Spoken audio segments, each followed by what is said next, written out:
Bismillah. Assalamualaikum warahmatullahi wabarakatuh. Alhamdulillah wassalatu wassalamu ala rasulillah wa ala alihi wa ashabihi wa man tabi'ahum bi ihsanin ila yaumiddin ba'd. Kali ini adik-adik kita melanjutkan pelajaran kita, yaitu asbabun nuzul, dan materi kita hari ini adalah Al-Baqarah, surah Al-Baqarah ayat 142 dan Al-Maidah ayat 41 dan 44 sampai 45 ya. Surah Al-Baqarah ayat 142 dan Al-Maidah 41 dan 44 sampai 45. Jadi pertemuan kita pada PJJ pekan ini itu ada dua pertemuan, maka kita gabung harinya. Jadi hari ini Selasa dan hari Rabu kita gabung menjadi satu materi. Kemudian di hari Kamis kita gabung dengan hari Jumat. Nah, dan materi ini juga untuk kelas 5A dan kelas 5B. Ya. Tugasnya apa? Nanti setelah penjelasan ada tugas. Ya. Jadi ini harus didengarkan baik-baik apa yang Ustadz sampaikan. Muqaddimah bab. Ketika Nabi SAW sampai ke Yasrib. Yasrib adalah nama lain dari Madinah. Di antara kelompok yang mendiami daerah tersebut adalah orang-orang Yahudi. Mereka telah mengetahui dari kitab mereka Taurat bahwa akan hadir seorang nabi yang diutus oleh Allah ke daerah ini. Namun setelah mereka mengetahui bahwa nabi yang diutus bukan dari keturunan Bani Israel, mereka enggan mengikuti nabi tersebut. Jadi bukan dari kelompoknya, mereka tidak mau ikuti. Kalau dari kelompoknya mereka udah tunggu-tunggu sejak Allah memberitahukan hal tersebut pada kitab mereka, yaitu kitab Taurat. Kita baca ayatnya di Al-Baqarah 142. Ini adalah awal juz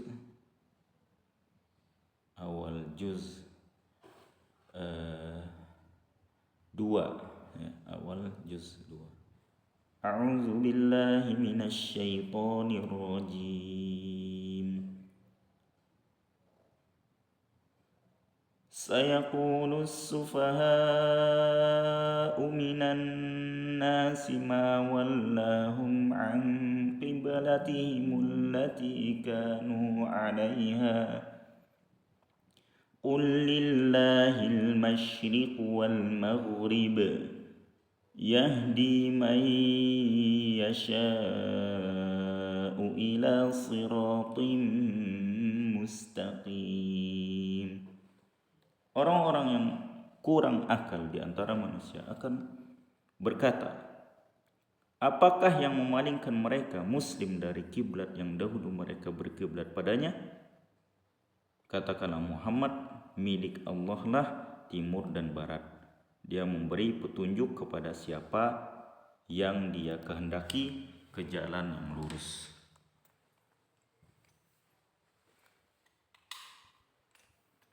Jadi maksudnya ini ditujukan untuk orang-orang yang tidak beriman dari ahlul kitab.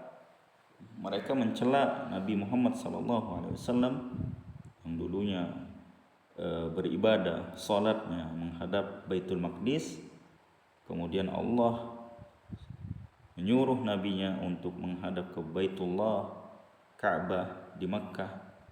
Mereka pun mengatakan hal demikian. Dan itu termasuk orang-orang yang kurang akalnya. Sebab turunnya ayat, ketika Nabi SAW berada di Mekah, beliau melaksanakan salatnya dengan menghadap ke Baitul Maqdis. Baitul Maqdis, Yerusalem, memiliki hubungan yang erat dengan umat Yahudi. Mereka mengagungkan tempat ini dan menjadikan pusat keagamaan mereka. Dan Nabi SAW lebih menyukai kiblat salat kaum muslimin menghadap Mekah, ke rumah Allah Al-Haram, Ka'bah. Berkali-kali beliau menghadap kepada Allah dengan menengadahkan kepada beliau, menengadahkan maksudnya wajah beliau ke langit, hingga Allah mengijabah permintaan beliau. Beliau selalu menghadap ke langit, meminta kepada Allah Subhanahu wa taala agar dipindahkan kiblatnya, karena saking cintanya Rasul sallallahu alaihi wasallam dengan Ka'bah. Ini menunjukkan bahwasannya Allah Subhanahu wa taala berada di atas langit, di atas arsy. Setelah 16 bulan beliau dan kaum muslimin salat menghadap Baitul Maqdis. Ketika beliau sedang salat zuhur bersama kaum muslimin, Allah mengabulkan keinginan beliau dengan menurunkan ayat Al-Baqarah ini, yang terdapat perintah perpindahan kiblat salat dari Baitul Maqdis ke Makkah. Nah, catat ya di bukunya. Jadi adik-adik melihat video ini sambil mencatat di buku paketnya, modulnya itu berapa, misalnya ada pertanyaan, berapa lamakah Rasulullah SAW dan kaum muslimin salat menghadap Baitul Maqdis? Jawabannya adalah 16 bulan. Ya.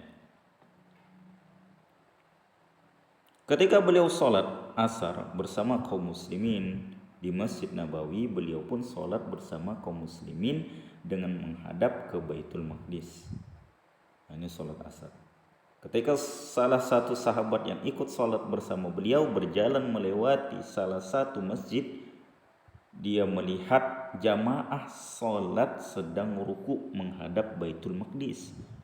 Dia pun mengingatkan mereka dan berkata, "Aku bersaksi kepada Allah bahwa aku telah ikut salat bersama Rasul sallallahu alaihi wasallam menghadap Baitullah." Ketika mereka mendengar apa yang disampaikan olehnya, mereka pun memperbaiki arah kiblat mereka dari menghadap ke Baitul Maqdis menjadi menghadap ke Baitullah Al-Haram Makkah, yaitu Ka'bah. Jadi ini menunjukkan bahwasannya orang-orang yang adil, orang-orang beriman, itu persaksiannya itu diterima, ya. Kemudian orang-orang Yahudi ketika mereka mengetahui perpindahan kiblat salat kaum muslimin dari Baitul Maqdis ke Makkah, mereka pun bertanya-tanya, keheranan, merasa heran. Mereka pun mengingkari apa yang diperbuat oleh kaum muslimin karena respon yang tidak baik dari orang-orang Yahudi ini. Allah menurunkan Al-Baqarah ayat 142. Ya. Kisah tentang perpindahan kiblat dan respon orang-orang Yahudi karena perpindahan kiblat ini tersebut dalam hadis berikut. Anil Bara ibn Azibin anna Nabiy sallallahu alaihi wasallam kana awwala ma qadima al-Madinata naza'a ala ajdadihi aw qala akhwalihi min al-ansari wa annahu shalla qibala Baitil Maqdisi sittata asyara syahran aw sab'ata asyara syahran wa kana yu'jibuhu an takuna qiblatuhu qibalal baiti wa annahu shalla awwala salatin sallaha salatal asri wa shalla ma'ahu qaumun fa kharaja rajulun mimman shalla ma'ahu famarra ala ahli masjidin wa hum raki'un faqala ashhadu billah laqad shallaitu ma'a rasulillahi sallallahu alaihi wasallam qibala makkah fadaru kama hum qibalal baiti wa kanatil yahudu qad a'jabahum iz kana yusalli qibala baitil maqdisi wa ahlul kitabi falamma walla wajahahu qibalal baiti ankaru zalika. Dari Al-Bara bin Azib bahwa Nabi SAW saat pertama kali datang di Madinah, beliau singgah di rumah kakek-kakeknya dan paman-pamannya dari kaum Ansor. Dan saat itu beliau SAW sholat menghadap Baitul Maqdis selama 16 atau 17 bulan. Beliau sangat senang sekali bila mana kiblatnya menghadap Baitullah, Ka'bah. Salat pertama kali yang dilakukan beliau sallallahu alaihi wasallam menghadap kiblat, menghadap Ka'bah adalah salat asar.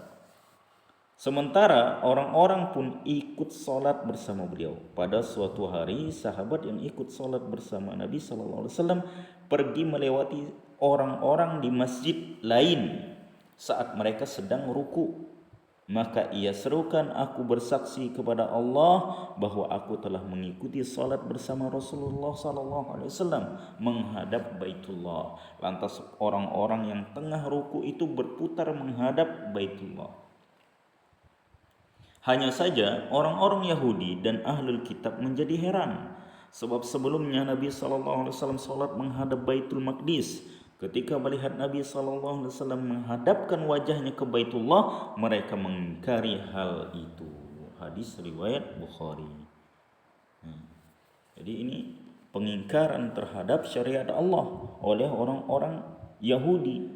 Yang sebelumnya mereka itu adalah termasuk dari pemegang agama Allah. Tetapi setelah datang Rasulullah SAW, mereka mengingkari apa yang dibawa oleh beliau, maka mereka menjadi orang kafir.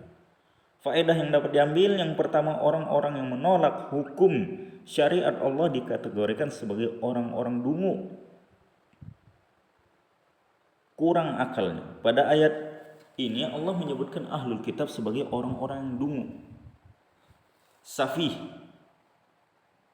karena telah mempertanyakan atau menolak hukum Allah. Begitupun dengan orang-orang yang menolak syariat-syariat hukum-hukum Allah, yang lain juga disebut sebagai orang safih. Yang kedua, Allah memuji hamba-hambanya dengan hukum, Allah menguji hamba-hambanya dengan hukum-hukum syariat.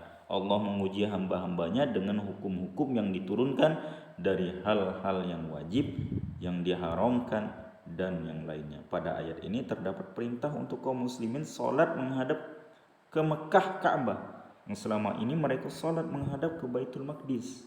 Perpindahan ini tidak dapat diterima oleh semua orang. Tidak dapat diterima oleh semua orang yang mengetahuinya. Orang-orang Yahudi itu termasuk dari mereka. Yang ketiga, Allah Maha mengetahui apa yang akan terjadi di masa depan.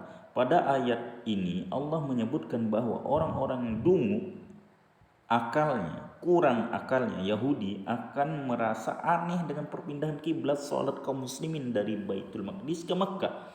Dan setelah perintah tersebut turun, terjadilah apa yang Allah telah firmankan kepada nabinya sallallahu alaihi wasallam. Tugasnya adalah yang pertama, kalian menghafal ringkasan asbabun nuzul yang ada di akhir. Yang kedua, seperti biasa, kalian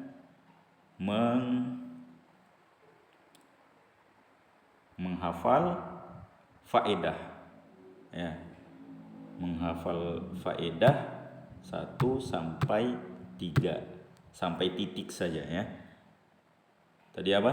Yang pertama asbabun nuzul, yang kedua faedah yang ringkas. Kemudian dikirimkan ke Telegram Ustadz, jangan di WA ya, tapi di Telegram.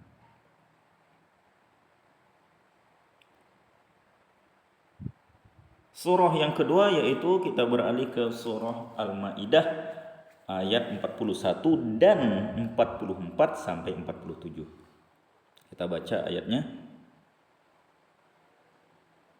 A'udzu billahi minasy syaithanir rajim.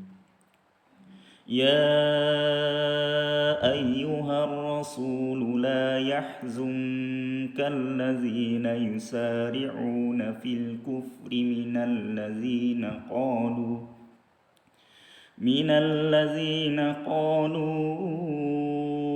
آمنا بأفواههم ولم تؤمن قلوبهم ومن الذين هادوا سماعون للكذب سماعون لقوم آخرين لم يأتوك يحرفون الكلم من بعد مواضعه يقولون إن أوتيتم هذا فخذوه وإن لم تؤتوه فاحذروا ومن يرد الله فتنته فلن تملك له من الله شيئا أولئك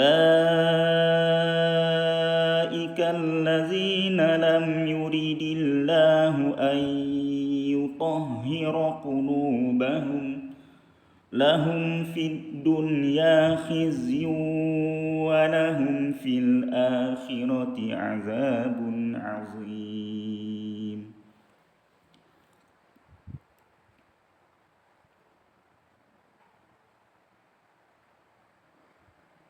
Artinya, wahai Rasul Muhammad, janganlah engkau disedihkan karena mereka berlomba-lomba dalam kekafirannya, yaitu orang-orang munafik yang mengatakan dengan mulut mereka kami telah beriman, padahal hati mereka belum beriman. Dan juga orang-orang Yahudi yang sangat suka mendengar berita-berita bohong dan sangat suka mendengar perkataan-perkataan orang lain yang belum pernah datang kepadamu. Mereka mengubah kata-kata Taurat dari makna yang sebenarnya. Mereka mengatakan jika ini yang diberikan kepadamu yang sudah diubah, terimalah. Dan jika kamu diberi yang bukan ini, maka hati-hatilah.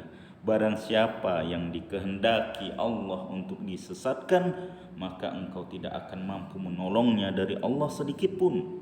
Mereka itu adalah orang-orang yang sudah tidak dikehendaki Allah untuk mensucikan hati mereka. Di dunia mereka mendapatkan kehinaan dan di akhirat akan mendapatkan azab yang besar.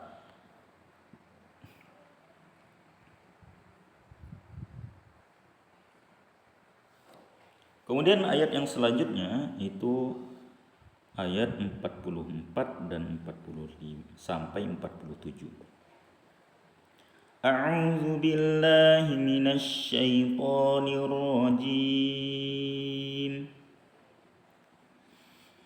Inna anzalna at-taurata fiha hudaw wa nur yahkumu biha an-nabiyyuna allazina aslamu lillazina hadu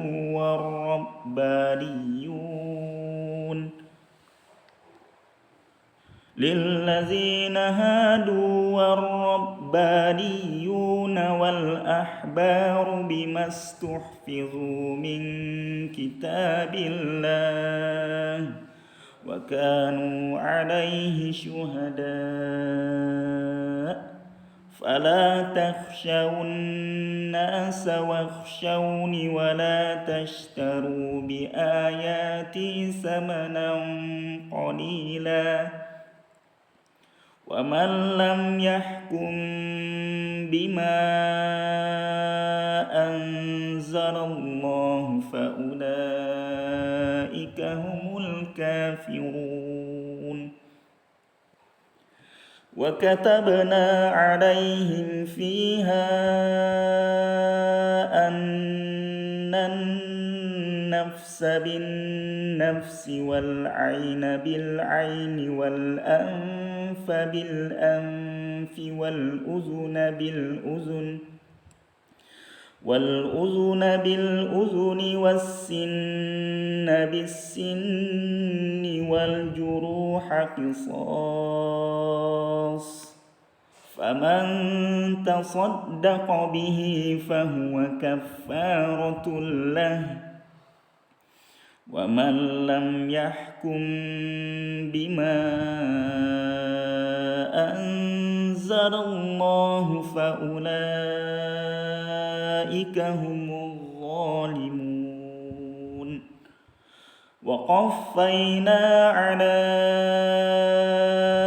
آثارهم بعيسى ابن مريم مصدقا لما بين يديه من التوراة وآتيناه الإنجيل فيه هدى ونور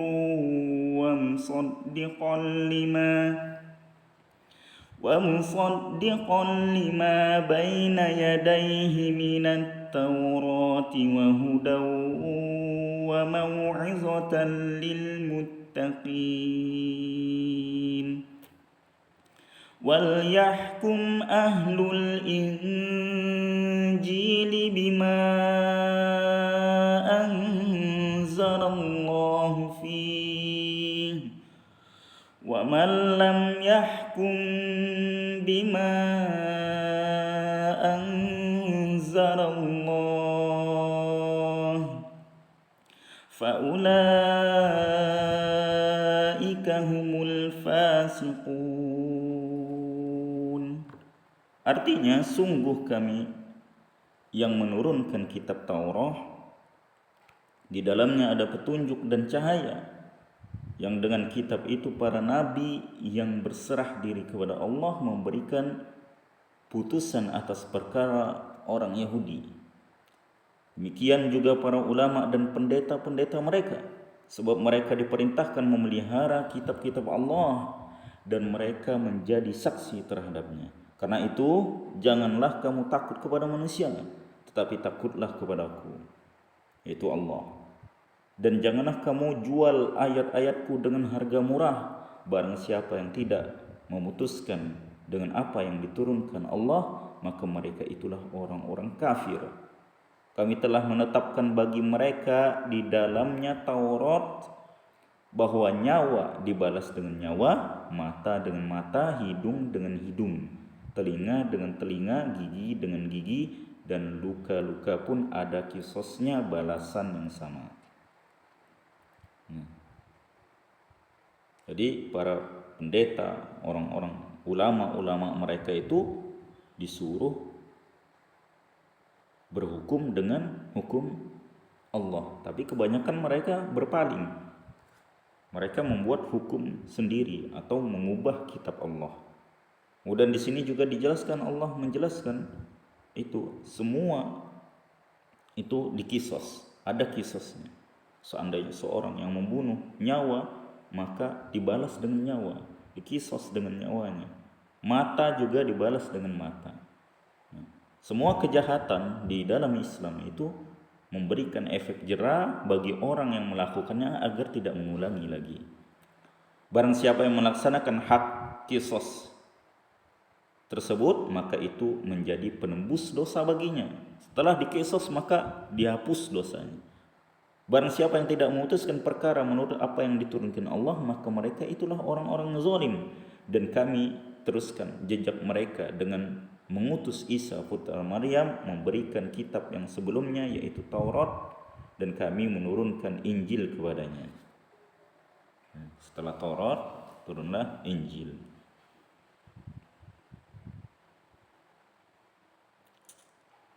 Di dalamnya terdapat petunjuk dan cahaya dan membenarkan kitab yang sebelumnya yaitu Taurat, dan sebagai petunjuk serta pengajaran untuk orang-orang yang bertakwa, dan hendaklah pengikut Injil memutuskan perkara menurut apa yang diturunkan Allah di dalamnya.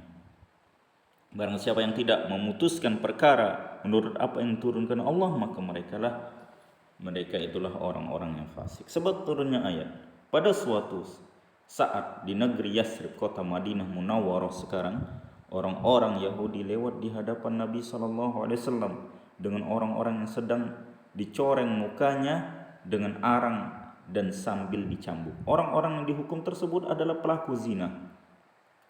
Ketika Rasulullah SAW melihat mereka, beliau pun memanggil mereka dan menanyakan ada apa gerangan yang terjadi.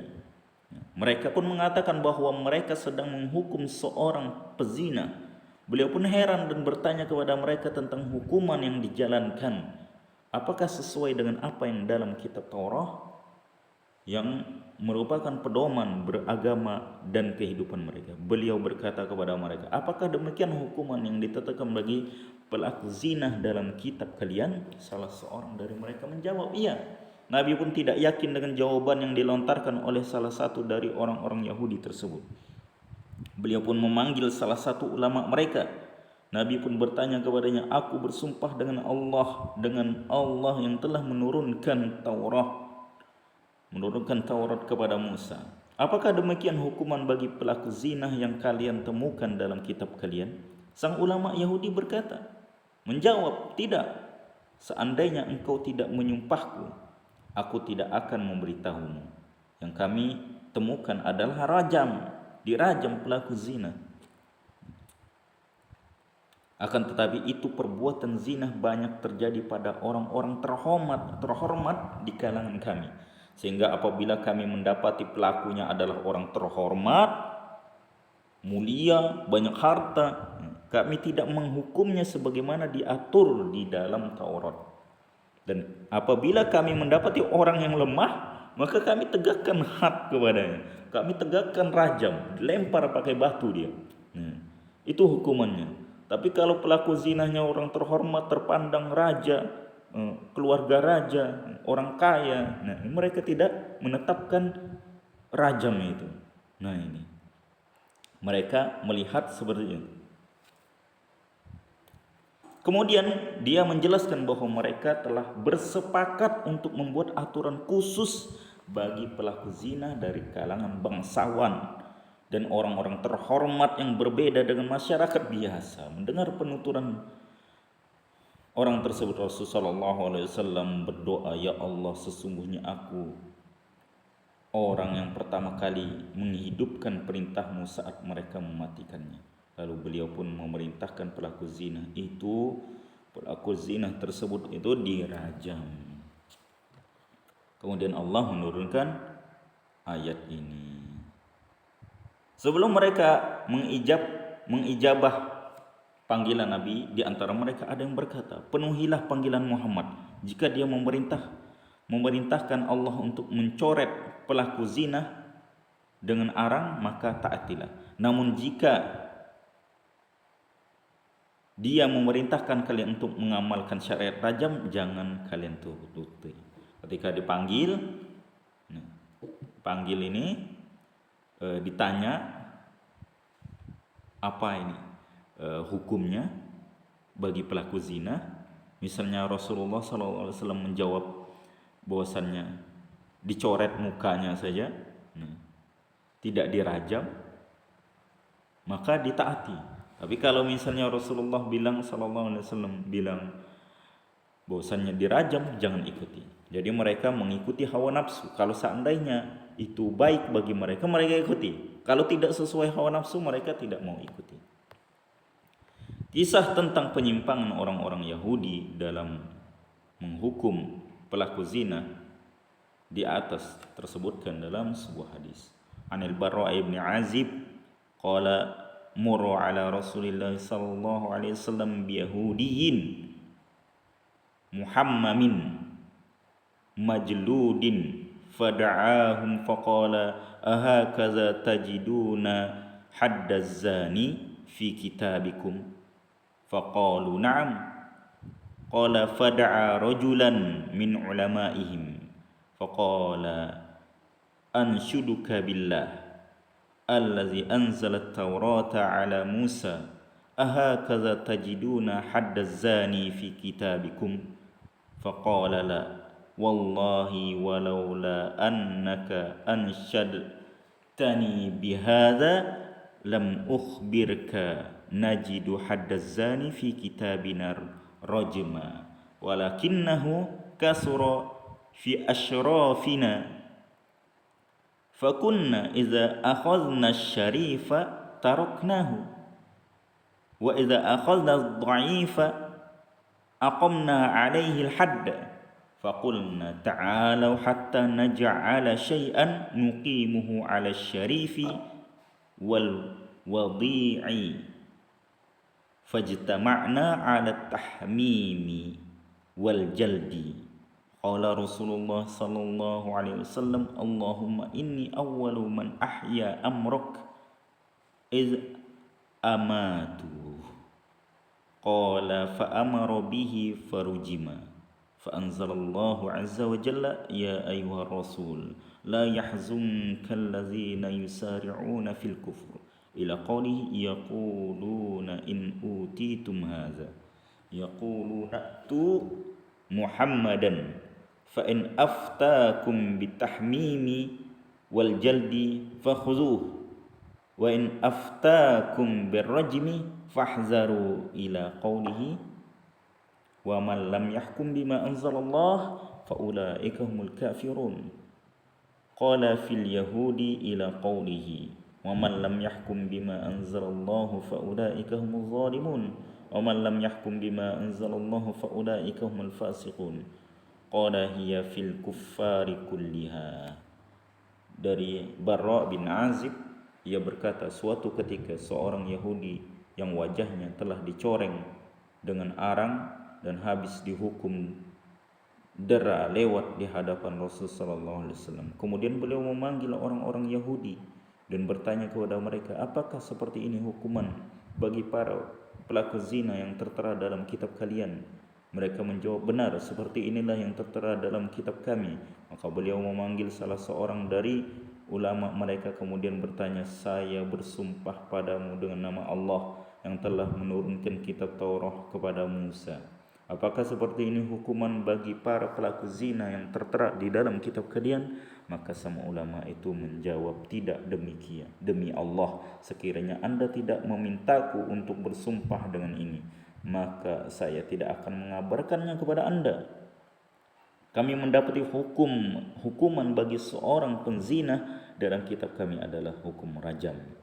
Akan tetapi ketika kami mendapati para pembesar kami banyak berzina, orang-orang mulia, orang-orang bangsawan, maka kami membiarkan dan tidak menghukumnya. Namun jika yang melakukannya adalah orang yang lemah, miskin, tidak punya kekuasaan, maka kami menegakkan hukum rajam kepadanya. Lalu kami menyerukan, kemarilah kita akan menegakkan hukum bagi pelaku zina, bagi para pembesar dan orang-orang yang lemah sekaligus. Maka kami pun berkumpul untuk mencorengi wajahnya dengan arang dan menderanya, mencambuk saja. Kemudian Rasul SAW bersabda, ya Allah, akulah yang pertama kali menghidupkan hukummu setelah mereka mematikannya. Maka beliau pun memerintahkan untuk menghukumnya. Orang tadi langsung dirajam dan akhirnya orang Yahudi itu pun dirajam. Kemudian Allah menurunkan ayat, wahai Rasulku, janganlah orang-orang yang bersegera dalam kekafiran membuatmu sedih, sampai pada ayat mereka berkata, kalau kalian diberi pilihan hukuman maka ambillah. Kalau disuruh coret atau dengan dicambuk, maka ambil itu. Orang-orang Yahudi berkata, datangilah Muhammad jika ia memberikan fatwa at-tahmim, mencoreng wajah dengan arang, dan al-jadra dalam perkara zina, maka ambillah. Akan tetapi jika ia menegakkan hukum rajam, maka tinggalkanlah.